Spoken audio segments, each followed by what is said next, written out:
Қоғамдық байқа, не жұмыс қылыш керек байқа, любой жұмыс қылып байқа. Ремонт қыла бересіздер? Мына ушул жигиттерге эмне кылыш керектигин айтып эле берип коюңуз. Ушул бөлмөнү ремонт кылып берсеңер эле. Болды апа, сиз айтсаңыз биз кылабыз. Жана апаны байкадыңарбы, жалгыз жашайт экен. Үй апанын атында экен иши. Аны кантип алмак элек? Апаңар жакшылап карагыла.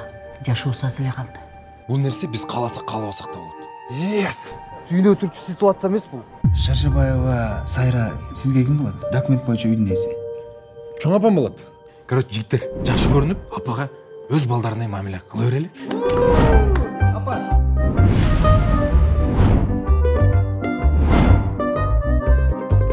Ана сага. Комфорт плюс заказ бересиз апа? Бирөөнү апарайынчы. Ой, кой отурчу, мен муну чачын алып салайын. Отуңуз салыңыз.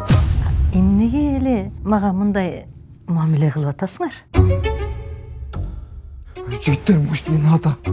Апаны кете турган жанды эртеле узата берели.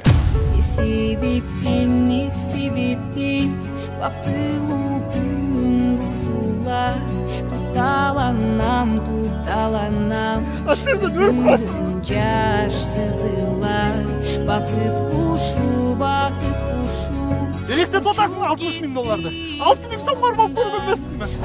Ой, сака.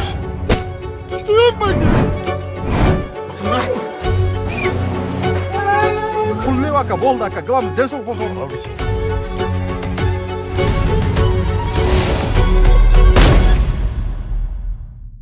Кандай экен? Бир вайн тарттык, мен кошулгам. Ал жакшы болуп калып анан. Мен жакшы болбой калып анан айттым, мен ойнобойм дедим. Учаны үйдөн чыгара албайбызчы. Анан Просто андай сыноо келбесин. Потому что мен кинонун аягында дагы ыйлаган жерим бар болчу. Ушунда жашым токтобойт, өзүмөн өзүм эле жаш кетип тарып салалчы деп. Наоборот, аябай бири-бирин токтоду. Бирок эми биз деле ойлоп атканда бир сценаны отдельно эле ойлоп койгон жокпуз. Андан кийинки сценаны дагы импровизация кошом, булар жарашпайт, короче. Каждый раз кошом.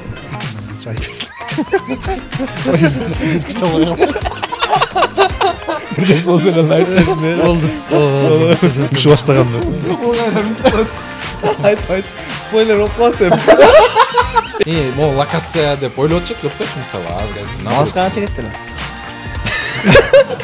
Малышка айтар эле. Сен эле алдаткансың жашоңду, Өтө көп. Мен алдаткам, азыр күчүдө бир машинаны алдатып. Подкастта айтабыз деп желе коелу. Айта бергиле болсо. Тартылганга чейингисин. Айтып кой берейин. Айтып коелу, машин баштап учун айтып койгондон кийин.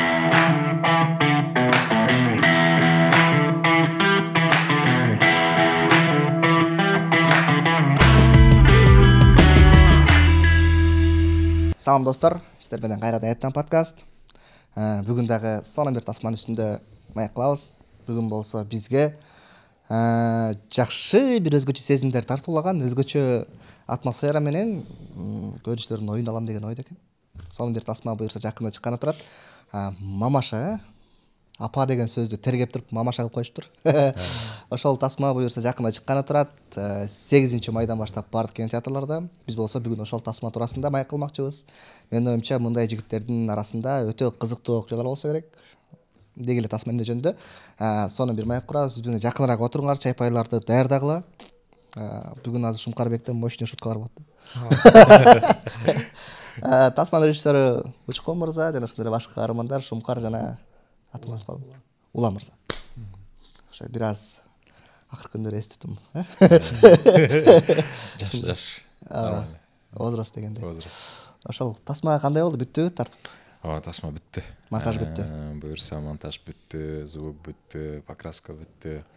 Эми ошол премьераны эле күтүп отурабыз буюрса. Кайф кармап туруп отуруп туруп көрдүңөрбү? Ооба, Фокс өзүбүз көрдүк. Жактуу. Өзгөргө жактуу. Негизи биз бир аз аябай переживать эткенбиз баштап аткан кездечи. Бул кандай болуп калат? Бул дагы еще мындай болуп калды да, бир кыска убакыттын ичинде болуп калды да. Ошо. Эмнеге? Кыска убакыттын ичинде шашылыш түрдө болуп калды. Эми себептери бар анда.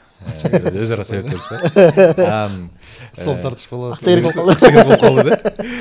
Анан баштап ошо кандай болуп калат деп ойлодук элек, бирок жакшы. Буюрса Fox группа аз көрсөттү, көптөргө жагып атат. Эми 8-майда буюрса кинотеатрдан көрөбүз эми. эл тараза эл сынчы деген. Канча убакыттын ичинде ойлонуп тартылып, жазылып тартылып даяр болду? 2 ай кетти окшойт. Негизи идея чыкканда кино тартылганга чейинки убакыт ба? Идея жок, анда 1 ай болуп калды. 1,5 ай го дейм. 1,5 ай, примерно 1,5 ай. Ошо отуруп идеясын биринчи жазып даярдап алдык, анан кийин сценарийге где-то дагы 1 айдай кетти. Ошо жарым ай только структурасын түзүп отурдук. Анан 1 ай болсо сценарий жазып бүтүп, анан кирип кеттик да. 1,5 кеттир. Сон. Шумкар мырза, идея эмнеден улам келип чыкты? Кайдан келип чыкты? Эмнеге мамаша, эмнеге апаша эмес? Ассалам алейкум достор. Амандашып кала. Негизи перегонщик кино тасмасын тартып бүткөнбүз. Анан Арча Өшүктө бир сонун офис бар. Анан ошол жакта отуруп эле балдар болуп келгиле кино тартабыз. Эми жөн отура бербей, дагы иштей берели деп анан как раз Улан, Уча, мен, Пачо деген дос балдарыбыз бар, Бек Султан. Арча Өшүктө отуруп эле баягы кеп эмне жаратсак деп толтура идея келди. Уланга бир идея келет, мага бир идея келет, Учага бир идея келет. Анан ушундай эле баягы идея ортого закидывать этип отуруп эле анан ушу эне жөндө идея келип калды. Анан балдар болуп баарыбызга эле жагып, анан давайте ушун жазалы деп мындай да, бир идеяны чыгарганда, эгер ал ар ким закидывать этип ийсе, мындай раскачивать этип берсе, значит жакшы да. Ошентип эле Улан кошулуп кетти, мен кошулуп кеттим, Уча кошулуп кетти. Давай жагат деп эле анан тиги клейген досканы алып чыктык дагы жаздык. Анан 1-2 күн жүрдүк, жаздык, анан жага баштады. Анан ошентип деген Арча Өшүктүн арендасы бүттү. Сурушта акча керек болуп калды, сумка керек болуп калды. Аяктан чыгыш керек болуп, аяк биз тебип айдап үрдү алгасы. Анан кофейнядан жаздык, Астан үчөөбүз жолугабыз, давай жолугабыз деп эле. Ошол жактан анан үчөөбүз жаздык. Бизде көбүнчө Уча жазат. Улан экөөбүз добивать эткенге жакшыбыз да, мындай ситуация бергенгечи. Анан Уча үйүнөн да жазып атты, толуктап бизге айтып атты, ооба деп, ишилип сонун жазылды да, мага аябай жакты. Мындай бат жазылды да. Бат жазды десе, баягы көп ойлоп калышы мүмкүн, эптеп бат депчи. Потому что бул баягы бир нерседен ырахат алсаң, бир нерсе жагып кетсе, шыр кетти деген экен. Шыр кетет да. Ошондой эле, анан баарыбызга жагып кетип, как раз үчөөбүз главный ролдо. Апа төртөөбүз ошентип эле жагып кетти. Ага чейин вайндардан башталган. Неге вайндарда ага чейин Уча өзүнчө. Учаны үйдөн чыгара албайбызчы. Анан Шүкөдө өзүнчө, мен да өзүнчө баягы бир момент перерыв болду да. Мен той алып барам, тойлордо перекуштан перерыв алышып, ар кайсы эс алып тоополорго чыккандан анан экөө чалышбай чогулуп басып чыгып жолугал деп чыганан жанагы биржа деген идеяны тартып баштаганбыз. Тумакчандар да. Тумакчанбы? Аябай жакшы. Шукупуку. Миллион просмотрлар бар ошол жерден. Ошодон улам тартып атынан ошону киного айланталы депчи. Киного айланталы деп атынан баары кайра чогулуп жана офистен чогулуп турган ошо мамаша ошол вайндардан кийин мамаша деп. Получается, бул мамашанын өзөгү жанагы эмененген да, биржадан башталып да. Ошондон башталган. Негизи биржа жөнүндө тартабыз деп мурда эле идея бар болчу. Мурда эле биржа жөнүндө жана калчы деген вайндар бар эле го. Ошол кезде эле пландап жүргөнбүз. Анан Шукупуку аябай элге жагып кетти да. Анан үчөөбүздүн башка ролдо ойношубуз керек деп биринчи элге мындай кирип кетиш керек болду, мындай жагып кетиш керек болду. Ошон үчүн анан акырын персонаж кылып кошуп көрөлү деп бир вайн тарттык. Мен кошулгам. Ал жакшы болуп анан. Мен жакшы болбой калып анан айттым, мен ойнобойм дедим. Экөөңөр ойногула. Жок. Ойносо үчөөбүз тең эле ойнойлу, бири-бирибизди чувствовать этип калдык. Көрөлү деп туруп эле. Негизи биз Уча менен бир иштешип жүргөнүбүз менен, бирок Уча экөөбүз дуэтте ойной элек болчубуз да. Улан экөөбүз ойноп жүргөнбүз. А негизи кыялда бар болчу, кел уже өзүбүзчө чогуу дуэт кылалы деп, жана как раз Малыш киносунан прям по характеру дагы үчөөбүз ар башкабыз да. Ошонусу сонун болду да. Ар бирөөнүн характери чыгып, Учаныкы башка, Уландыкы башка, меники башка. Анан бири-бирибизди мындай толуктап. Кысасы баарыбыз эле бир кадрда отуруп алып эле күлдүрүп ийбейбиз да. Бирөө үйүм бар, Уча мага берет, мен Шукеге берем, Шуке жарып ийет.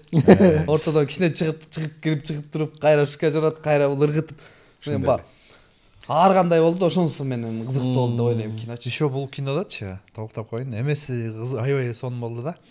буга чейин эми сценарий жазып эметебиз, бирок импровизация баарына эле жакса керек. Көбүнчө импровизация болгон нерселер эсте калат го. Бул кинодо өтө көп болду, импровизация өтө көп болду. Сценарий нахат жазылган экен да. О, по персонажам. Деме импровизация кошом булар жарашпайт, короче. Каждый раз кошом. Кетип өтөт. А мен импровизацияма бул күлүп кадрды өлтүрүп салат да. Кайра ойноп берем, кайра Ошол кадрлар чогулуп түзүп чыгарабыз го. Начали дегенден кийин шума жана ойноп аткан оюнуна эле бир аз действие кошуп ийет да. Кошуп ийсе эле бул жарылат. Ал эме, ал мындай да. Шумкар ойнойт. Биринчи дублда. Башкача ойнойт. Анан буга мен аябай күлөм да. Аябай күлөм. Анан экинчи дублда ошондой эле ойнойт деп ойлоп турабыз да биз. А просто бу деле күлөт. Мага шылтап атпайбы азыр? Бу деле күлөт, бирок бул карманат да. Карабай. Мына күлдүрүп атсам монтип туруп алат да, карабайчы. Мынтип катып калат. А мен экөөбүз карап ойнойбуз да. Анан кийинки дублда ол башкача ойноп салат. Кайра смешной кылып. Анан күлүш керек. Анан эң кызыгы. Негизи башка киношниктерде уча айткандай күлсөңчү, баары зал күлүп ушинтип го. Бизде урушуп да. Бизде эме уландык эме болду ишечи. Столдун үстүндө чай ичип аткан жерибиз бар, анан улан кайра эле күлүрөт, саат 12-1 болуп кеткен. Анан акырына багыш апабыз эми улгайганан ошол замечание кылганда баарыбыз тынч болсо ойноп бердик да. Болду да, ар ким биздин убактыбызды албай тиндей мындай десе улан экөөбүз. Эгер Ошо столдо бир окуя болду да. Столдо ойноп атабыз, анан ошол экинчи, үчүнчү дубль. Бул кайра жарылат. Мен шума ойноп атканда айтпайм, мындай мынтип эме отуруш менен эле биякты карап алаксып коем да. Бул карап күлүп атат да, мен уланды көрүп алып күлөм да. Анан бир моментте улан оозуна толтуруп нан салат. Мен атайын күлбөйүн деп. Бул үчүнчү дубль. Биринчисинде көрдүм кандай ойногонун. Экинчисинде күлдүм. Анан бул үчүнчүсүндө да шумжук кошкон атат да. Бирдекечи. Анан күлбөйүн деп. Эгер ошол кадрды кесипчи бул подкастка кошуп койсо сонун болот. Мен жиберем аны. Озума помидор, нан, бадыраң, көп нерсе салып монтип турам. Бул тик кыз менен ойноп аткан. Кызды карап атам да, көзүмө кыйыгыман көрүнүп атат. Бул күлдүргөндөн столго баарда чачырып атпайбы? Помидор столго мондай эле жайылды. Ошо дублдан кийин столго эч ким тийбейт го. Эч ким эчтеке жебейт. Анан тек барып алып 15 минут 16 минут күлдүм окшойт. Бирокчу кинодо жакшы жерибиз, улан экөөбүздүн окшошкон жерибиз мындай. Чачыбыз кыйшак, оозубуз салат болобу. Эме да? Естественный ойнойбуз да. А бул тартылган жер мындай сулуу болуш керек да, чачы кайра. Могул кадрда жакпай калса өзү режиссер да жок болбой калды кайра дейт. Эми краш болуп чыгып туруш керек да. Душка түшпөй келебиз үйдөн. Эме ошо костюм тандап атабыз дешечи, анан экөөнө бир костюм таптык, анан фактурит эттик да, бомж да эми. Анан мага мындай повседневный эле кийимде, бирок фактурит этсе деле өзү ушундай көрүнөт экен да. Ошого таарынып экөө сен деген өзүңсүң. Просто жарашат да болот. Жанагы кийимдер оверсайз бар, ал оверсайз эмес да, 3 киши батса болот да, жана шымгачы. Ошондойду экөөбүзгө кийгизип койгон. Өзү мындай брутальный, мындай стильный да. Экөөбүз ызыл болгонсуң. Эмнеге сен мондойсуң? Эмнеге? Давай сени кошундой болду. Эң кызыктуусу ороз учурунда башталып калды да. Ороз учурунда. Анан уча болсо режиссер болуп бул чуркаш керек, караш керек, муну айтыш керек. Аябай жакталактадык. Эң ушун кинонун эң ушун мага жакканы мындай өзгөчөлүгү. Татты уйку, Уйку. Мындай мынтет учалар айтат, Санжар деген бар, экинчи режиссер. Улик ушуке 15 мүнөт перерывыңар бар, чай пай ичип, эки жакка басып ийсеңер болот дегенде биз 10 мүнөттүк кош уйку деп коебу. Кош уйку. Ошол уйкулар вообще өтө сонун уйку болот да. Шишип келип тартылып атат мындай. Ичип келген кишидей болуп эле 10 мүнөт уктасаң кебетең шишип калат, ошондой эле. Ошентип атып биз 10 мүнөт 15 мүнөттөн уктап атып, в общем баарын кошкондо бир 4 саат уктап аттык да. 5 мүнөттөн 3 мүнөттөн уктап. Ошого аябай таң калдым. Силер еще кетип калбаңар. Булар үйгө барып жатып келишет да. Бир 12-1лерде бүтсө деле үйгө барып жатып кайра эртең менен 6-7 келишкен. мен ушунчалык уйкуну жакшы көрүп, жок мен үйгө барбайм деп ошол жакта калып аттым да. Ошо үйдө локация в основном үйдө болду да. 70% үйдө болду да. Ошол жерде жашап алганбыз го ал жерде. Ал команда менен чогоз бекитебиз, чогоз ачабыз, уже бир туугандай эле түндө турсаң деле ошол кишилер, эртең менен съемкада деле ошол кишилер да. Эң кызыктуу биринчи жолу болду да кинодо жүргөндө. Жата калмачы. Возраст эми 30-тан аштык. Биз возраст дегенде деңгээлге келип калдык уже. Шумкар мырза, кино эмне туурасында, ошол туурасында? Мамаша деген айтып берейин, Мамаша деген бул апа жөнүндө. Анан ал жерде анан Маша деген сөз катылган. Бул мошенниктер жөнүндө да. Мама деген сөз деле толук бар. Ооба. Мама деген бар, анан Мамаша, Маша деген сөз. Себеби азыркы учурда бизде мошенниктер аябай көп. Мына Сен деле алдаткансың жашооңдо, Өтө көп. мен алдаткам, азыркы учурда бир машинам алдатып жүрдүм, арестте жүрөт. Анан мошенниктер аябай көп экен. Эми, конечно, направлениясы ар кандай, бирөө үйүн алдатат, бирөө жерин алдатат, бирөө мал мүлкүн, бирөө акчасын, бир компаниясын иш кылып, азыркы биздин жашообузда кары кичүүсүнө карабай бүт мошенниктер аябай көп экен да. Анан ошондо элдин баягы элдин бойлуулуп коет го. Ошол нерсени чагылдырдык. То есть бул кинодо көп алданбаш керек, бирок ошо алдаганында баратканда ошо алдайын деп аткан киши өзү ойлонуш керек да, туура кылып атамбы депчи. Кино ошо жөнүндө. Анан балдар толуктоп деле койсо болот. Апага болгон мамиле. Ал апага болгон мамиле, анан бул жанагы адам башына акча менен сыноо түшкөндө жана айбандык сапаты конот деген бар го. Ошол нерселер да камтылган. Анткени бул жерде деле биздин изначально персонаждардын максаты бирөөлөрдү алдайын эмес, бирок жашоо ошондой ошого алып барып калат да. Ошондон улам, анан ушул окуя болот. Сен айт. Ошо балдар айтты ошо. Бул жакта ошо байкашымча ошо чоң эненин образы бар экен. Мамаша аткарган Бул кандай мүнөздө элет? Бул жөн эле курмандыкпы же бул өзүнчө бир ситуацияны берген бир каарманбы? Жок, бул почти негизи главный ролдо ошо апа жөнүндө да, ошондой десек болот. Потому что апа негизи өзү жалгыз аял болот, аял киши болот. Баласы жок, ата-энеси жок да. Ата-энеси жок дебедимби? Семьясы жок. Ошо. Анан спойлер болуп калат го, айтсак, Кинодон көргүлө 8-ден баштап. Бирок негизи экөөбүз детдомский бала болобуз. Ошону айтып коелу. Анан эне менен баланын ортосунда ал баланын мээримин көргөн эмес, биз болсо эненин мээримин көргөн эмеспиз да. Анан ошо кинодон көрсөңөр аябай кызыктуу. Кезип калышат да. Негизи баягы көрүп отуруп, жана эмедечи монтажда көрүп отуруп бир нерсени байкадым. По персонажу биздики мындай экен да. Спанч Бобту көргөнсүңөр го баарыңар эле. Ошо Спанч Бобто эме улан Спанч Боб экен да. Сен Патрик экенсиң, мен Сквидвард экенмин да. Патрик. Жана эме бар го, ошондой экен да, по характеру ошондой экен да. Кинодо мисалы комедиясы шума болсо, душасы улан, проблемасы мен да. Проблема баштаган. Проблема барын чыгарат. Проблеманы алып келген, ошол буларды убеждать этип тартып кеткен ушу мен да.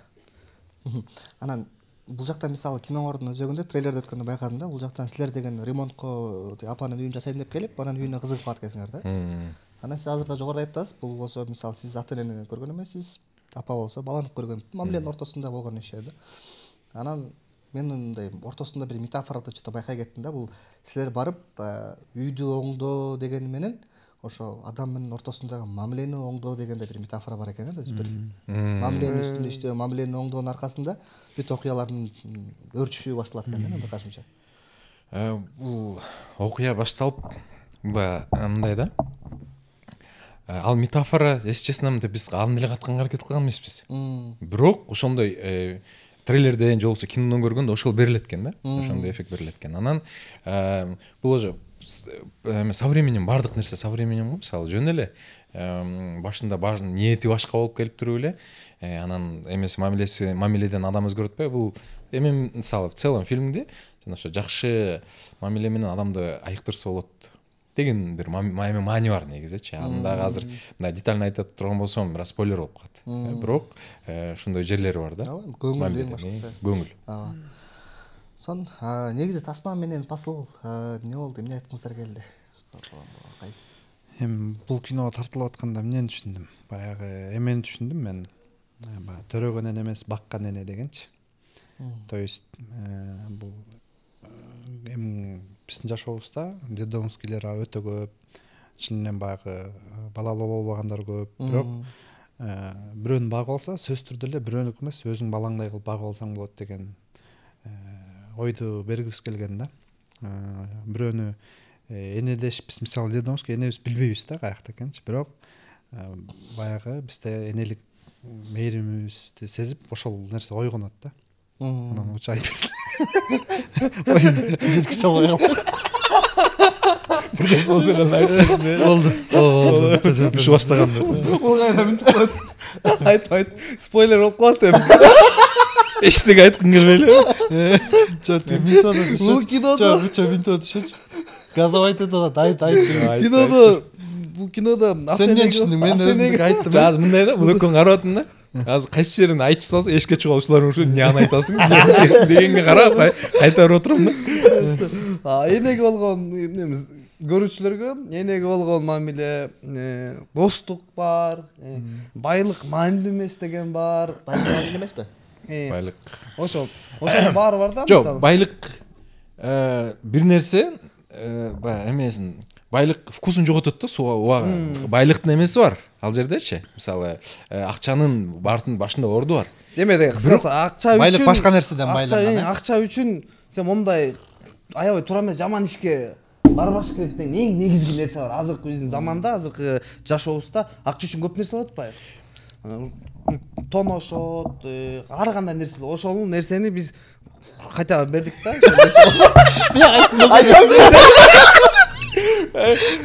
Бул деген мындай. Со временем Мон буруп койбойт. Ал со временем эми өзгөрөт да, приоритет, адамдын приоритети бар го, мисалы кандай десем, баалуулук өзгөрөт. Бирде башында сен башка нерсенен баалуулук издеп жүрсөң, со временем баалуулук өзгөрөт, мнениең өзгөрөт. Мурда сен ойлоп жүргөн акчанын эмеси, мааниси жоголуп калат да, ушундай моменттер бар. Ошондой да. Негизи мен байкашымча бул жөн гана комедия эмес окшойт, Жок. Ичинде драма. Драма бар. Бирөөлө бар бизде комедия бул. Бир эле Патрик бар. Бирок мындай мен өзүбүз тартсак деле кинонучу, бирок как зритель көрөм да. Мындай элестетип ошо ситуацияны. Анан баягы процесс учурунда ыйлап кой деген мага оор да. А бирок мен кинонун өзүн көргөндө мен кадимкидей ыйладым да могу кинодо. Еще биз сырой версиясын көрдүк. Анан көрүп, реально ушундай ситуация болсо оор эле экен депчи. Анан баягы реально ушундай ситуация. андай ситуация башыбызга келбесин, жана эч ким андай ситуация бербесин. Себеби баягы биз элбиз да. Ичип кеткен кишини делечи биз баягы оозунун учу менен сынап коюшубуз мүмкүн да, бирок ал адамдын ичинде кандай көйгөйү бар, эмне көйгөйү бар, балким биз ошо мисалы ичип жүргөн кишинин ичинде бугун көтөрө алат белек депчи. Балким көтөрө албай калмакпыз. Ошон үчүн эчтеке дей албайм, просто андай сыноо келбесин. Потому что мен кинонун аягында дагы ыйлаган жерим бар болчу. Ошондо жашым токтобойт, өзүмөн өзүм эле жаш кетип тартып салалчы деп.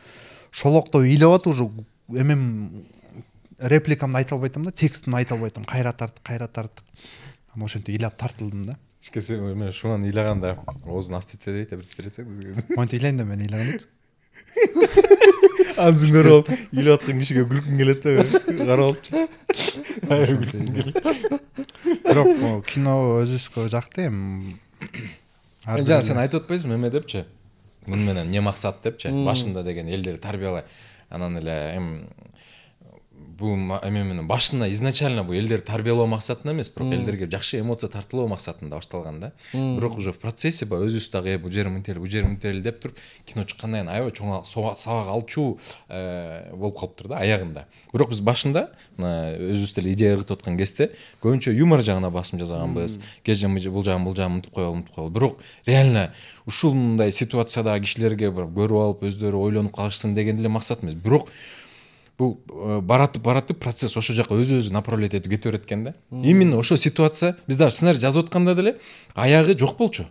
Бирок ушул ситуацияга кабылган киши эми мен ойлойм да ушундай эле аягы ушундай эле болуш керекпи депчи. Аягы ушул нерсеге алып барат да. Мен негизи ошо силер келердин алдында трейлерди кайра көрүп мындай талдайган аракет кылдым да, кино эмне туурасында, эмне айткысы келген.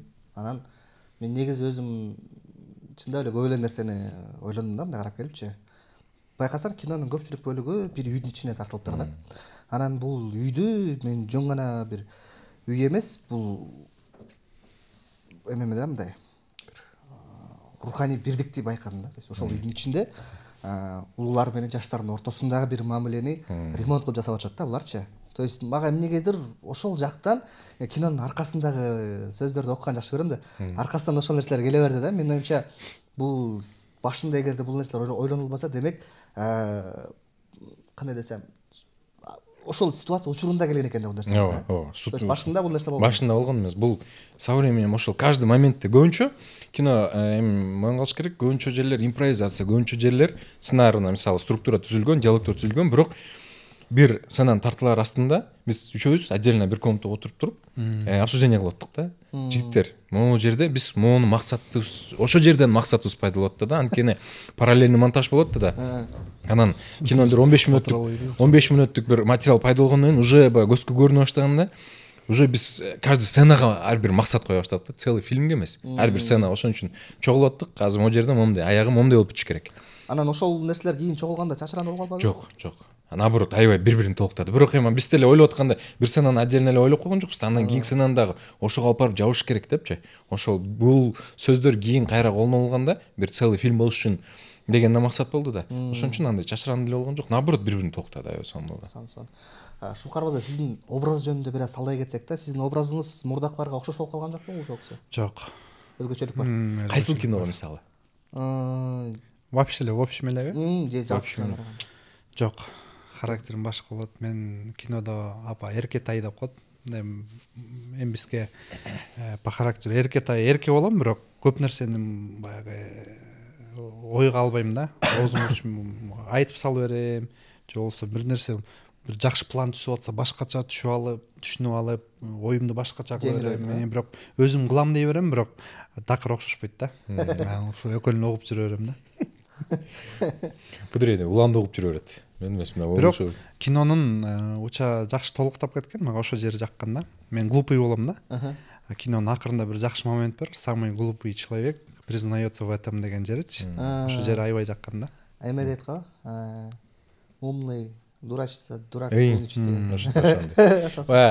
Бир реплика бар, ошо репликаны именно күтпөгөн персонаж сүйлөсө. Ал андай персонаж сөздөрдү ага жарашпайт деп ойлойсуң да, бирок именно ошо күтпөгөн персонаж сүйлөсө аябай жүрөккө жетет да. Именно ошо жери аябай сонун болгон да. Ошо жеткирем деп аябай сонун ойнады да. Бул тасмада импровизация аябай көп болду дедиңиз. Улан мырза, сиз күтпөгөн жерден же сиздин оюңуз чайың выигрышный билбейм, балким өзгөчө кандай монку жок импровизация. Монку жаратпай салган. Жана помидор салып алып озго деген. Анда көчүп алдык. Тамаша. Күтпөгөн жерлер өтө көп, өтө аябай. Баарын эстеш керек болот. Өзгөчөлүгү жанагы съемочный учурдагы нерселер, орозо баары, ачка болосуң, чарчайсың деген ошолорду. Анан бир момент кызыктуусу, мен ден соолукка байланыштуу 10 күн эрте ачып алдым да оозумду. 20 күн кармап, орозо 10 күн ачып алам. Мен жүрө берем да. Да ичип. Не иштек. Ойла, давай аткарып коелу деп элечи. Аткарып. Жанында жүрөт. Сатканчы болду депчи. Ошондой кызыктуу нерселер болду. Эме импровизациядан эме бир жер бар сага, сен мунукун айтып берейин. Бир сцена бар да. Жакшыбы, кое турсаң? Жакшы. Давай. Жакшы. Өз-өзүнө жанагысыначы теге Нурай менен ойногон сцена бар го. Ошол жерде репликасы бар да, диалог бар да. Диалог эми ал жерде мындай адамды жөн эле мындай обычный эле диалог катары воспринимать этишкен. Бул болсо өзү ошол жерден импровизация кылып алды да. Ал өзүнө маңдай теске отурган столдо. Маңдай теске отуруп сүйлөшүп аткан жерде. Ал эми кино үчүн. Уландын жакшы жери мындай аябай жакшы ойнойт да. Биз менен бирок тартылганда мындай средний ойнойт да. Кыз келип калса абдан бир импровизация катып чыгат да. Каражандагыдай элеби? Ошо анан уланга ошо атайын кошконбуз. Жакшы ойносун деп бир кыз кошуп кадрга. Чоң апаны да сонун атсаңар, Чоң апа да сонун аткарыптыр. Эмеле караганда. Турганбүбү Бообекова эжекебиз аябай күчтүү экен.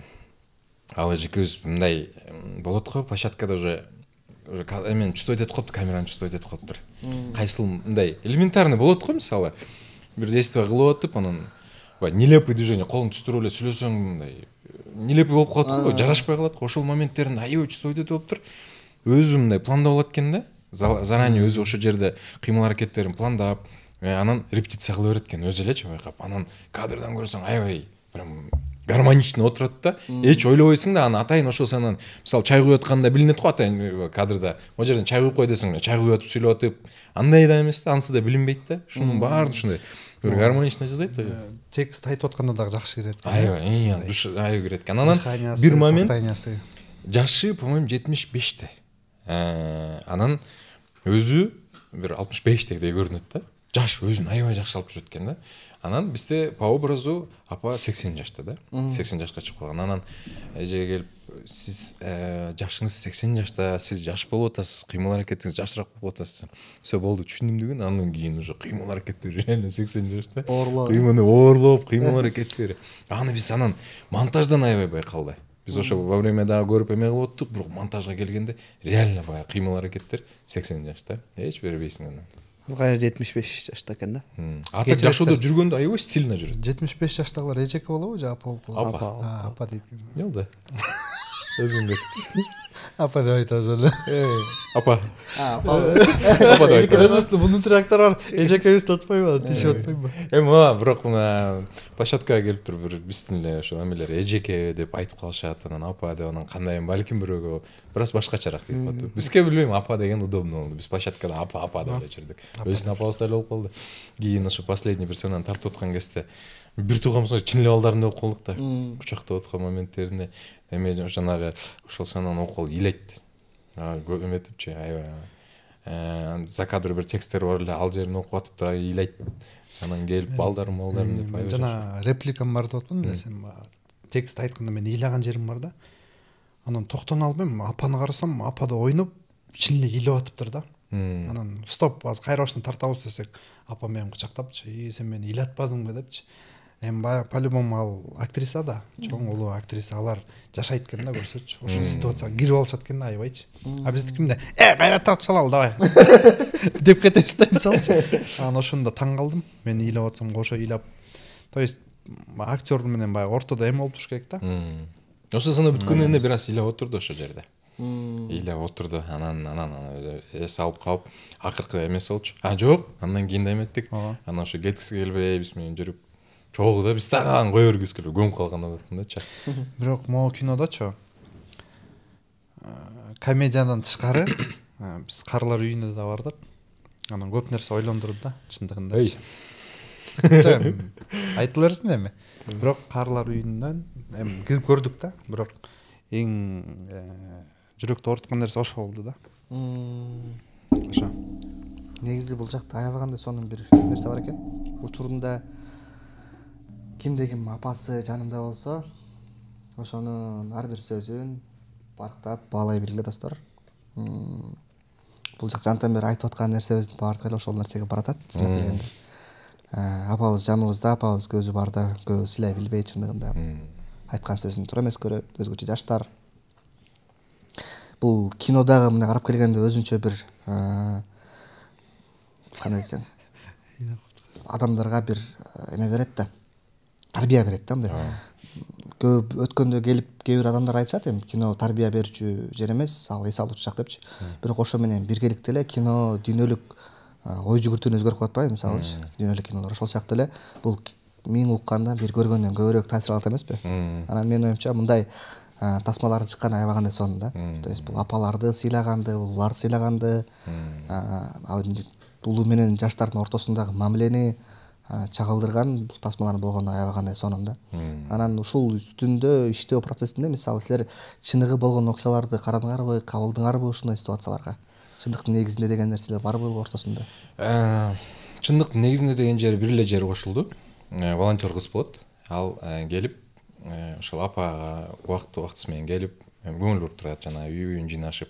Ал деген мен Burada Med Akademiyada окуп жүргөндө экинчи курста биз практикага чыкканда ошол жалгыз жашаган апалар учетто турушат негизи. Анан аларга ушу бизде болгон студенттерди жиберчү барып үйлөрүн жыйнап тамагашын продукцияларын алып келип бергенге жардам бересиңер, ал ухаживать этипчи көргүлө деп ошол. Анан ошондон улам анан ошол персонаж кошулуп калган. Чындыкка эме болгондон анан жалгыз жашайт, чотко туруп калат деген ошол чындыктан ошол жерге эле кошулган. А так в целом мындай ситуация эми угуп эле жүрөбүз, жанагы тип алдап. Болгон, кстати. Ошол бизге чейинки студенттердин арасында жалгыз жашаган апалардын бирөөсүн ухаживать этип жана үйүндө бешлерин алып чыккан учурлар болгон экен. Кичинекей ошо жалгыз жашаган апаларга жана көзү көрбөгөн апа бар экен. Ошо апага кишилер келип бир документтерге кол коюңуз, антиңиз мынтиңиз деген учурлар болгон экен, бирок эми аягына чейин уккан эмесмин алыстырбы, бирок болгон экен ошол сыяктуу историялар. Ошондон улам алынган негизичи. А так в целом полностью история мындай чындыктан эмес да. Негизи частично. Сон.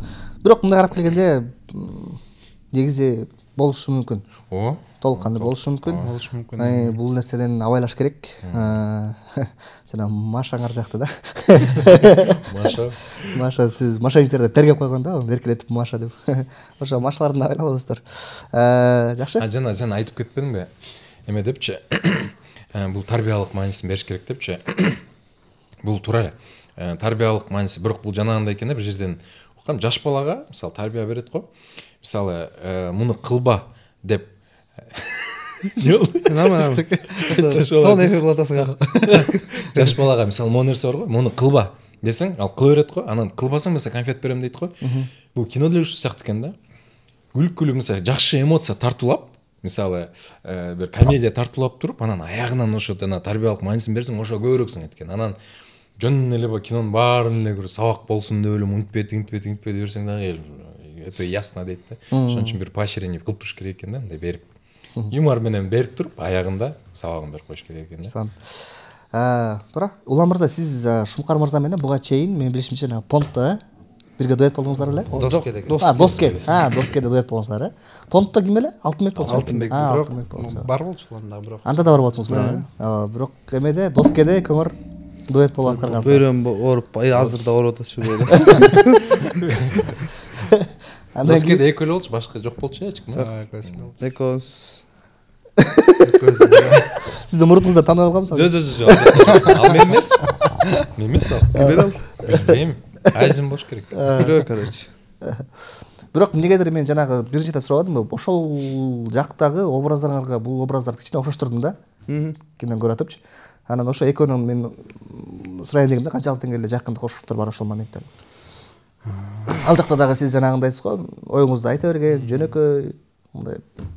Аякта эме Шумкар. Сөзүңүз эле болбосо, үн эле болбосо. Үн болгону менен бул аябай жакшы бала да. Ооба. Аякта. Бул жакта деле жакшы болот. Жакшы бала эмес. Жакшы бала. Аякта биз кинодо айтылат, канк деген сөз айтылат. Кинодо ошондой мындай тупой деп, мындай орусча тупой, мындай түшүнбөйт. Кылып сала берет. Доскеде кылып сала бербейт да. Наоборот бул боорукер болуп, мага бөйрөгүн берген баратат. Мен аякта орукчандыр ойнойм да, боорум ооруйт, мисалчы. Доскеде Шуманын бир максаты бар. Бул кинодо негизи эме по образу жана по приколу жашайт да жашоону. Любой ситуацияны. Ал бүгүнкү күн кызыктуу өтсө деген. Болду. Эртеңки будущее ойлойт. Сиз ошол образдарды бир типаж бирөөнөн алдыңызбы же кандай ойлоп таптыңыз аны? Образдар кайдан чыкты? Өзүм деле ойнодум да. Аны деле ойлонгон жокмун мен баягы. Сценарийди карап эле элестетип эле ойнодум. Актерлор өткөндө сурасам, мындай болуп калды да. Бул тасмада сен ушу мошенникти ойнойсуң, например, сен жакшы баланы ойнойсуң, сен шустрый, эчтекени түшүнбөгөн тупойду ойнойсуң деп бөлүнгөн да, жазылган. Доскеде тартып салалы болгонбуз да. Тартып алып аякта ачык айтыш керек, аякта өттү кетти да. Аякта задача жок. Сен бөйрөң ооруйт, сен бөйрөңдү бересиң. Болду. Анан бирөө күлдүрүш керек болду. Үнүңдү ичкертип, Шумкар ойноп кой. Болду. Бул эки айырмачылыгы. Бул тасмада, мисалы Мамашада сен жакшы адам болуп ойнойсуң. Дакансы жакшы адаммын. Ортодон өзгөрүп кеткен жокмун. Шумкар жана айтат го, канк деп атпаймынбы? Эчтеке түшүнбөйсүң, прямой эле кыла бересиң, ошондой ойнойсуң. Сен даканса эме болосуң. Хитритен сен направлять этесиң экөөнү. Экөөбүздү бул направлять этет оңго солго. Ортодон мен жакшы баламын да. Жакшы бала жөн эле койбойлуу балдар деп турам. Элгеч, жөн эле койбойлуу. Турасың бер жактан. Шумкар жөн эле койбойлу десем, жөн эле койбойлу дей берет бул. Жок, кылалы десе, кабай кылалы Бул дей. за любой кипиш, бул отрицание, отрицать этет в основном. Анан мен айла жогуман кошулам, досторумда. Экөөнүн айырмачылыгы ошол. Дос экенин түшүнбөйм ал. Доске эме болуп калды окшойт баягы экөөбүздүн баягы фейс окшош да, бири-бирибизге жаныбызда жүрүп ошо ассоциация ошого кетип атат. Анан ал өзгөрүүлөрдү анда ойлондук, өзгөрүүлөр болсун деп ачык тагынал ойнодум. Зрениясын ачарды.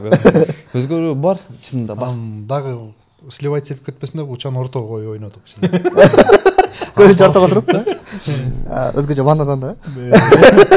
Өзгөрүү бар, аябай чоң өзгөрүү. Ванна окуш болду. Ванна үчөөбүз тыгылып Бат кетсиңер ошо кичине ванна. Же шума батты. Экөөбүз мындай эле бурчунда. Кырымда отурдук. Шума плотно отурат го. Бүтүн талып кеткен го. Ал ваннага деп алла катсаны кантап. Подкастта айтабыз дедик да, желе коелу. Айта бергиле ошентип. Тартылганга чейинкисин. Айтып коелу. Айтып коелу машин баштап учун айтып койгондон кийин. Чечин алып тартылат эмес белек. Не, мындай да. Бир комната пустой. Баштаса, биз негизи баягы залга барабыз, стабильный залга барабыз. Өз залда негизи калтырбайбыз колдон келиши. Съемка учурунда эле калтырабыз. Анан өзүбүз формадабыз. Формада мындай курсак-курсагыбыз жок, мындай чытырап турабыз. Биз өзү жакшы көрөбүз, ачык эле мындай формада мынтип теластый болуп жүргөндүчү. Андай улантсаң Анан комнатага кирип чечинейин десем экөө жок. Өртөлөн чыгып атат. Карасам экөө отжимания кылып, кирпичпен шишип атыштыр, болушу жаша тагы. Ал мага майдай жакты да. Келип туруп кошулуп атам. Бир астайын токтоно албай калдым. Уча жүрү съемка десе экөөбүз токтобойбуз. Шишип атабыз, веналар чыгарып алганбыз.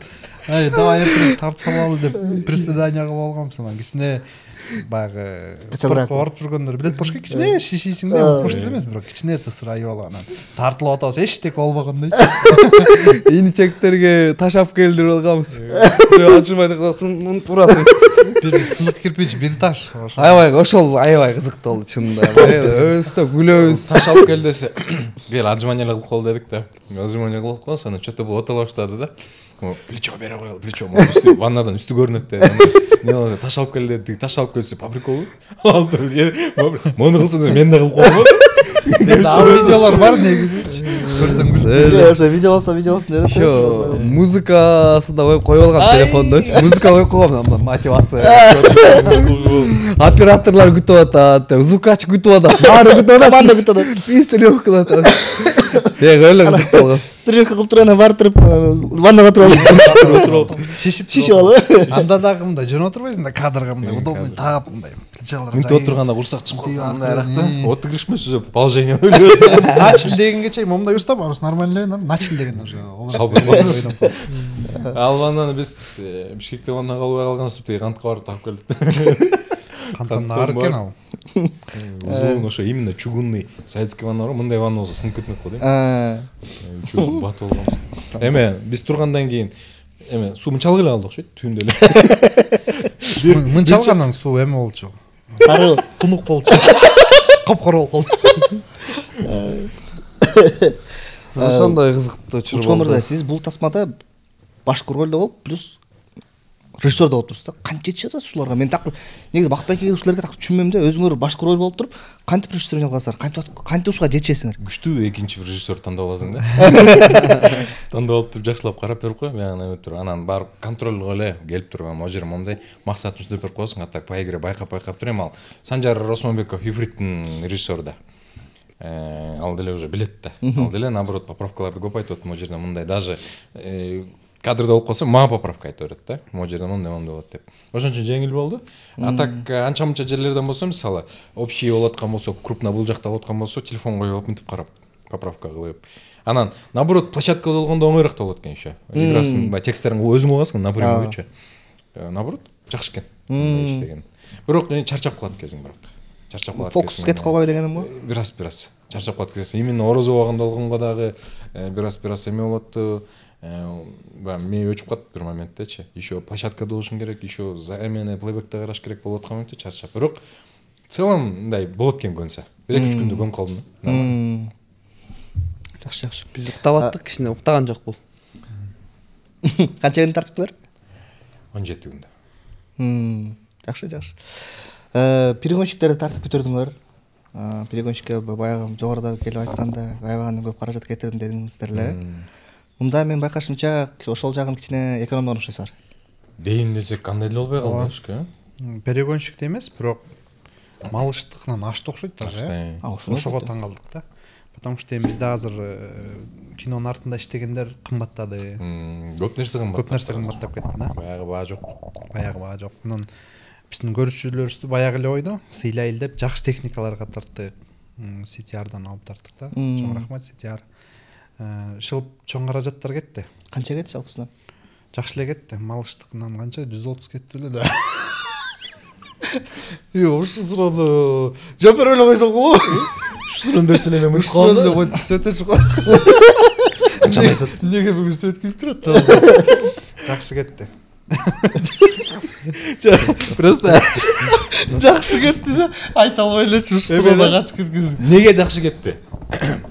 Эмеге ал ошо картина жанагы эме көптөр ойлоп атышпайбы 70% бир үйдө болсо кантип кайка кетмек эле деп. Мен да ошону ойлодум. Бир эле локация. Жок, просто азыр баасын айтсак бул ызылдап чыгат. Неге мага башканы айткан? Неге мен гонорар болду? Неге мен бекер иштеп жүрөм? Неге мен бекер иштеп жүрөм да? Гонорарды сукур менен Азыр подкаст болбой үйсү болуп кетишим керек. Акча темасында сүйлөшпөй эле болду. Нормально кеттир. Нормально. Жакшы. Бирок малыштан көбүрөөк кетти. Малыш, могу локация деп ойлоп атышат көптөрчү, мисалы аз қазір. Малышка канча кетти эле? Малышка айта эле 60 кеткен малышка. Андан көп кетти бул. Себеби азыр көп нерсе кымбаттады, чын элечи. Бирок малышка деле көп кетмек. Себеби биздин учебкөбүз биринчи жазып тартканда досторубуз да. Дагы терең ыраазычылык билдирип коеюн, команда көп ким скидка кылып берген да. Абдан прям Аскат Сулайманов байкебизге да рахмат. Эң биринчи ошо Кыргыз драма театрга барганда биринчи кино экен деп абдан сонун скидка кылып берген да. Алар дагы биле жүрүш керек. Ошондон аркасында мындай суроо бар да, мисалы силер Малыш деген биринчи киноңор чыгарып атканда, силердин алгачкы киноңор деп колдогондор көп болдубу же тескерисинче алгачкы кино деп мындай этибар албагандар көп болдубу? Негизи колдоду, Негизи бул кинону дейсиң же Малышты? Малыш биринчи. Малышты башында көп 2-3 отказ укканбыз. Негизи жалпы тегерегиңер кандай кабыл алды? То есть силерди биринчи киноңор деп этибар алган жокпу? Мисалы тегерек же болбосо наоборот колдогондор көп болдубу? Мен өзүм үчүн жооп берейин. Кандай болду? Колдошту көбүнчөсү элечи. Себеби учебкөбүз жолугуп командалардын баарына составлять эткен да, могу ушул жумуштарды аткарат деген да. Спонсорду айтып атасыңбы азыр? Жок, жалпы. Тиги команданыбы? Команда болобу, балким кино чөйрө болобу. Команда жактан аябай жакшы колдошту. Андан соң скидка кылышты да. Баары скидка кылып. Анан негизи бир нерсе баштап атканда пейилди кенен коюш керек экен деген түшүндүк. Прям 2-ден 3-төн койсо ойлуп кетип атты. Тамактарды кенен кылалы дедик. Балдар дагы мындай курсагынан, жаткан жеринен жакшы болуп турсун, условия болуп турсун деп еще мындай артты да. Көп нерсеге жетип берди да. Анан ошого аябай сүйүндүрөт. Анан Малыштагы өзүбүздүн биринчи кинобуз болгондуктан, эми буга чейин актер болуп турсак, өзүбүз тартып сценарий жазып эметкенден кийин абдан ийгиликтүү проект болду. Ошондон кийин бизге дагы күч кошулуп, дагы арканды кенен таштап, оюбуз да чоң болуп, колдон келет экен депчи. Мага чындыгында бирок Малыш киносу аябай жаккан. Кинодон көрүп ошол өзүнчө атмосфера, өзүнчө вайбты сезгем да. Экинчисин күтүп атасыңарбы? Ооба. Малышты экинчисинен күтөбүз. Анткени бирок билбейм, бирок экинчисинен бир чет корком да. Анткени даже бул дүйнөлүк практикада ушундай го. Экинчи кино биринчиге жетпей калат да. Ал үчүн зрителдин оюнуна жетиш үчүн зритель аябай көп ойлонгонбуз, бирок зритель аябай көп суранат. Малыш качан чыгат? Бүт эле Малыш да. Билбейм, бирок биринчиде мен аябай гана жакшы эме менен эмоция менен кеткем да. Аябай жаккан биринчи. Азыркы учурда дагы этно медиада Малыш топ алдыңкылардын топ 3-түн бирөөсү, мен эгер жаңылышпасам. То есть бизде деген азыр 9 деген жогорку биздин оценка, ошолорду ээлеп турат да бүгүнкү күндөчү. Биздин элге да аябай жаккан, дагы деле көрүлүп келүүдө. Көрүүчүгө рахмат. Ооба. Азыркы учурда урматтуу достор, Малыш тасмасындагы азыркы дүйнөнүн либо жагынан көрсөңүздөр болот. Сонун тасма. Андан кийин перегонщик тартыңыздар алгандай болду? перегонщик жакшы болду. Эл кандай кабыл алды? Эл жакшы кабыл алды. Бирок кандай десек, кичине кыска болуп калды да кинобузчу. Мындай 1 саат канча эле? 1 саат 5 мүнөт. 5 мүнөт болуп калды. Кичине узагыраак кылсак болмок экен деп калдык да. Бирок биз ойду жакшы болчу, потому что биз Дубайга барып тартканда көп нерсе запрет болуп калды да.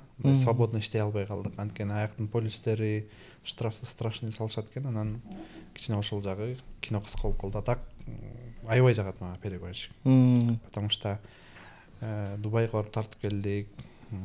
Учада аябай жакшы иштеген, мындай режиссерскийчи, еще постановкалары, мындай экшн жакшы болгон да, интересный болгон.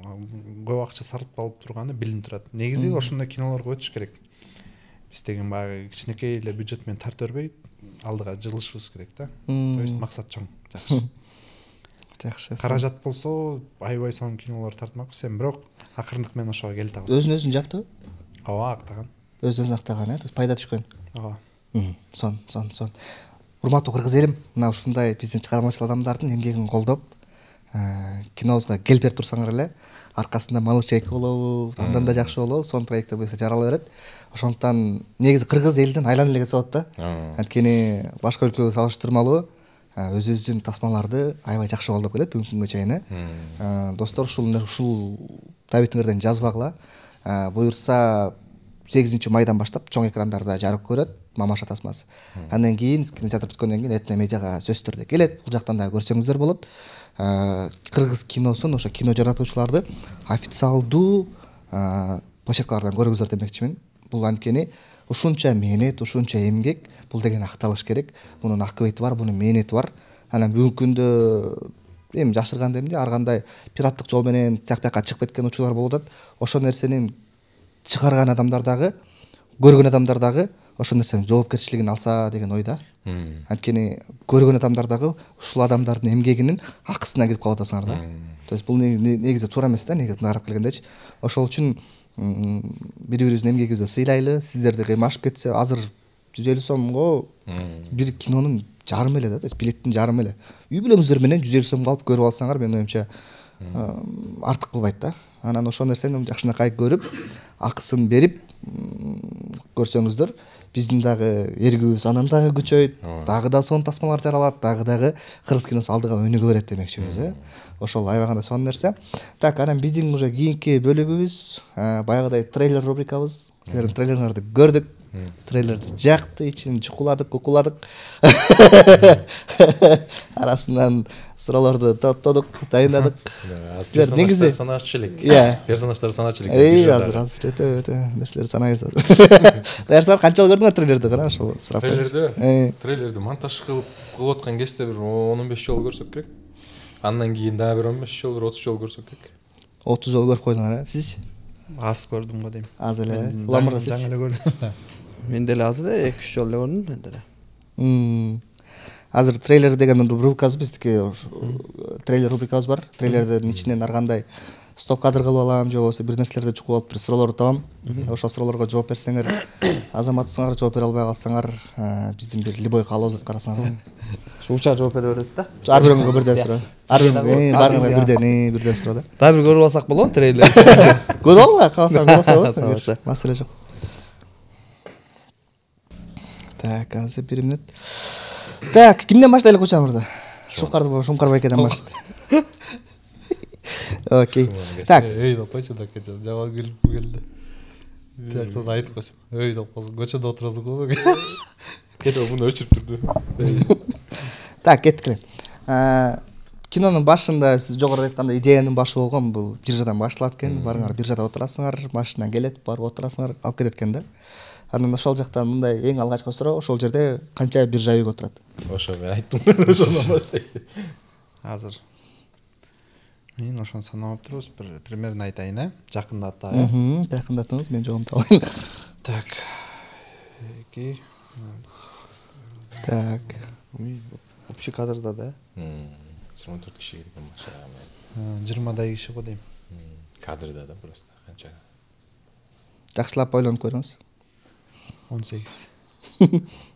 Так, кадрды примерно көрөсөйбү? Могу жерде да канча киши? Могу жердеби? 15 же 18.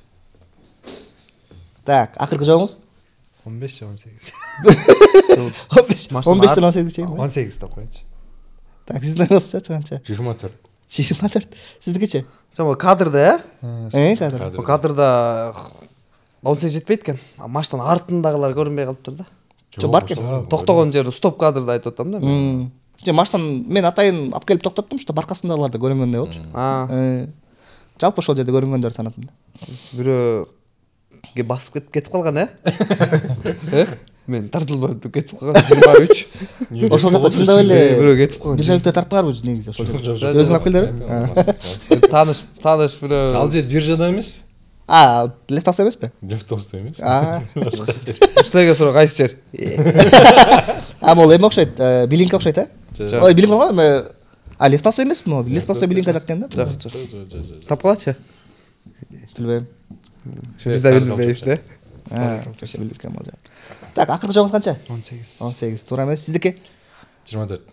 Алдагы туура эмес. Сиздики? 17 деп коеюнчу. Туура эмес. Негизинен жалпы 16 кишини санадым, бирок экөө бирөө бияка бирөө ылдый жагара өтүп бараптыр. Ошондо бир 14 бир жабек, 2 прохожий бар экен да. Баары кирбей калган го. Ар жакка чейин. Ар жакта да жатканы бар болчу. Жатканы бар болчу. Жаткандары жатат, баардыгын. Канча жатат деп коесуң? Бияк алган, бияк биздин бияктан дагы кишилер болчу. Окей. Так, сизге Улам мырза суроо. Ошондо таппай калып эмне болот? Сиз азыр баарын айтып туруп бирден приказ аткармай. Так, Улам мырза сизге силерди деген жанагындай окуялардан кийин милиция кармап келет окшойт да. Ана милиция кармаганда именно сизди аркаңызда милиция буроп аткан бир кадр бар экен да. Колуңуздан буроп аткан. Ошо милициянын званиясы кандай? Лейтенант болчу. Так, Лейтенант бекен? билбейм. Акыркы жообуңуз? Билбейм, мен эсте жок. Емкесимге. Так. Лейтенант беле.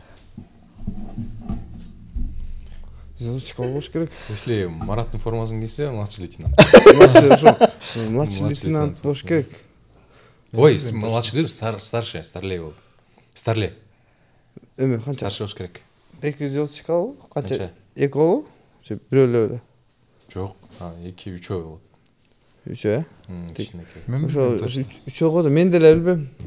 Бул сага суроо, бисмилла. Ошондо акыркы жообуңуз? Ошо старлей деп коюш. Бул эме болду деле. Подсказка друга болду да. 3 звездочка. Канча? 3 звездочка. Анан? Старлей. Старлей. Туура? Старлей бекен? Ооба. Ошо мен звездочкаларын билем да, бирок канча экенин билбей Марат калдым. эмес эле?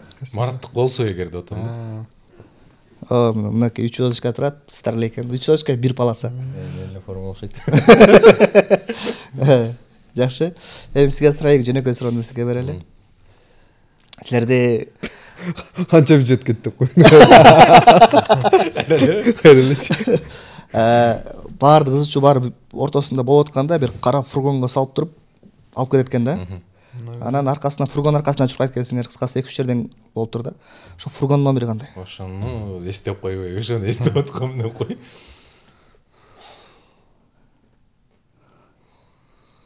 Кандай эле аныкы? Билбейсиң. Подсказка же вариант кылып койбойлу. Өзүңүз бир оюңарды айтып көрүңүз. Примерно эле 828. Канча? 828. Попадай деп салгансың. Аябай жакындадыңыз. Ө? Аябай жакындадыңыз. Ошо примерно ошо кайра көз көрүнөр. Бир цифра туура эмес. 800. Сиз прям аспандан алып туруп коюп койдуңузбу? О, мен просто кайра көрө берген үчүн ушундай болуп атат. Аягы башыбы? Айтпайм ал жерин. 838 бе? Иә. Бир цифра туура эмес. 888 бе? Жок. Прям 888 бе? 827 бе? Азыр мен айтам көрүп. 827 окшойт анда. 8 канча дедиңиз башында? 828 дедим да. 827 окшойт. Жок. Окей, акыркы подсказка берейин. Колдонуп калсаңыз колдонуп калдыңыз, колдонбосоңуз жок да. Ортосундагы цифра туура эмес. Опа. 878. Биз көрөлү айтпайбыз, Иә. Биз Силер эмне эле көргөзүп калдыңар каласаңар. Ортодо бирөө эле. Эки жеринде 8, ортосунда кайсы цифра акыркы? 868 окшойт анда. Акыркы, Бекем турдуңуз. Ооба. Болду. Туурабы? Жок. 808 экен. 808 деген попадать деп салдым ба? Бир цифра попадает. Бак кайра көрө берген окшойт. Номер жатап калдыңыз дегеним кайра көргөндө. Жок, 8дер көзгө урунуп калган окшойт деп. Баягыда биринчи билесиңерби, перегонщикте да ушуну ойногонбуз. Перегонщикте ойногонбуз, анан перегонщикте утулуп калгансыңар да. Анан ошондо силерге мындай приказ болгон да. Жабык көргөзүүдө Этномедиа лучший онлайн кинотеатр деп айтып коюш керек эле да. Атайын кирип туруп татып отурдум да видеогочу. Бирок айткан жоксуңар да. Эмеденби? Закрытыйданбы? Давай, мунусунда точно эме бар. Точно мунусунда. Бирок ал утулуп калганы үчүн эмес, факты просто айтып коебуз. Общий эле? Общий эле? Ошо эле. А мен таап алганым кандай болот? Мен тападым. Эме Этномедиа лучшая площадка. Эң сонун площадка. Тасмаларды только Этномедиа. Негизи бирок аны мындай деле айтабыз го, Этномедиада бизде прям закрытый показда прям баардыгын раслык айтасыңар го. Анан жана спонсор деп жөн эле мындай тырс деп сурап кетип эмес да, мындай өзүнчө бөлүп турупчу. Негизи кандай эмеби? Максат атайын эле айтыш керек, мындай өзүнчө бөлүп турупчу, мындай өзүнчө бөлүп туруп. Мындай. Аягында. Мен бүгүн да тартам да, анан тарткандан кийин ушуну видеонун аягында чыгарып коем, урматтуу достор. Кошуп коем, тиркеп коем видеогочу. Эгерде айтылбай калса, реально айтылбаганда тиркеп коем. Албетте тарс эткеним бар, тамаша. Анан буюрса 8-майдан баштап жабык көргөзүү болот. Ой, премьера болот. Анан мен эмеңерди Instagram баракчаңарды карап отуруп жакшы бир акцияңарга туш болдум. Мамаша деген тасманын алкагында жалпы элдерден сурамжылоо вопрос кылыпсыңар. Апа туурасында. Анан ошону мен өздөрүңөрдөн сурагым келди да. Силер апаңарга мен сени жакшы көрөм деп айта аласыңарбы? Ооба. Аз деле айтып койбойбуз. Кана? Чалбайлы? Чалып туруппу? Саат канча болду? 10 болду. Уктайлык болуш керек. Жок, уктайлык эмес, мисалы жана түндө 2-3 чалып турупчу. Апа мен сени жакшы көрсөм паникада эмне болуп кетти? Бир ошентип эле апам мындай эле апам бирок калтырбайт да. Мен интервьюларымга калтырбайт. Мындай айтып койсок жакшыраак болобу дейм. Мен апаңыздын үнүн уккузу келип атат просто. Сюрприз болуп калабы дейм да, акырында көрүп. Амакы сиздики ошондой кылсаң да. Анда Учан мырза, хотя бы сиз. Сен ошентип кой, мен апам да эме кичине ден соолук байланыштуу ооруканада да. Сакайып кетсин. Общий кылып апа, я вас люблю. Сиз чалып коюңуз, чалып. Апа, мен сизди жакшы көрөм, бар болуңуз. Кайрамастың белесе. Мындай даярдап туруп айтайын, э? Иә. Мындай эметси буну айтпайм вообще элечи. Сразу громко койсоңуз. Эркелетип кетти. Ошонсу керек да.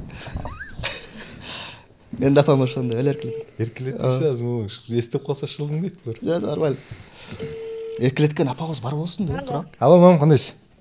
Жакшы улум. Жакшысызбы? Не кыласыз, мам? Жакшы үйдө отурам, азыр тамак ичип бүттүк. Ошо. Неме? Айтып коеюн деп эле, мам. Мен сизди жакшы көрөм, мам. Эсе да кылып жүрөм. Мен да жакшы көрөм го сени.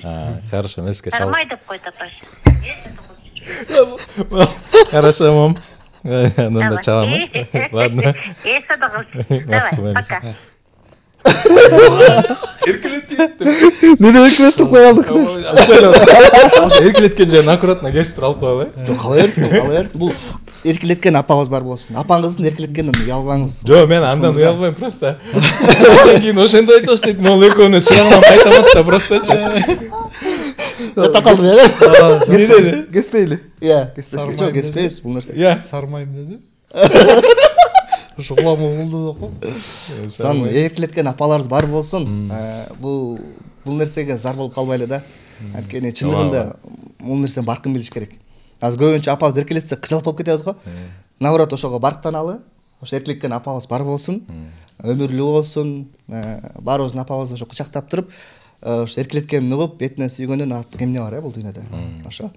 Апаларыбыз бар болсун, апаларыбызга арналган ушундай сонун тасмалар бар болсун. Ушунча убактыңарды арнаган силерге чоң рахмат. Урматтуу достор, мына ушу менен бүгүнкү подкастты жыйынтыктадык. Бүгүн ошо Мамаша тасмасы өтө кызыктуу. Подкаст деле ушундай кызыктуу болду достор. Кино иши мындан да сонун болду деген ишеничтебиз. Буюрса, ошол кийинки сонун тасмаларда жолугушканча аман болуңуздар. Сиздер менен Этно подкаст жана ошондой эле Мамаша тасма жаратуучулар болду. Сак саламаттыңыздар.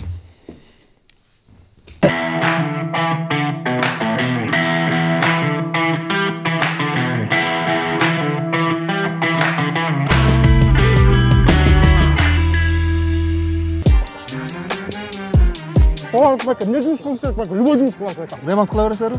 Мына ушул жигиттерге эмне кылыш керектигин айтып эле берип коюңуз. Ушул бөлмөнү ремонт кылып берсеңер эле. Болду апа, сиз айтсаңыз биз кылабыз. Жанагы апаны байкадыңарбы, жалгыз жашайт экен. Үй апанын атында экен еще. Аны кантип болмак элек? Апаңар жакшылап карагыла. Жашоосу аз эле калды. Бул нерсе биз кааласак каалабасак да болот. Сүйнө өтүрчү ситуация эмес бул. Шаршабаева Сайра сизге ким болот? Документ боюнча үйдүн ээси.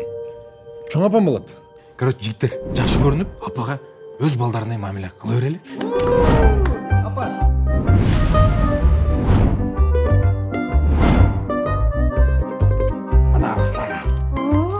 Комфорттуз заказ берипсиң апа. Бирөөнү апарайынчы. Ой, кой отурчу, мен мунун чачын алып салайын. Отуңуз салыңыз.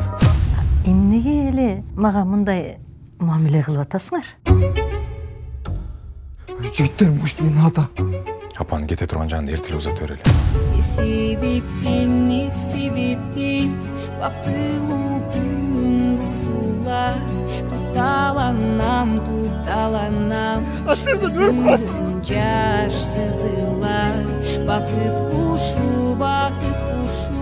Элестетип атасың $60,000. 6 сом бармап көргөн эмесмин мен. Ошака.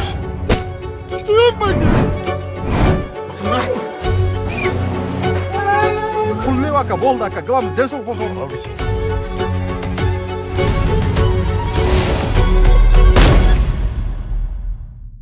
Кандай экен?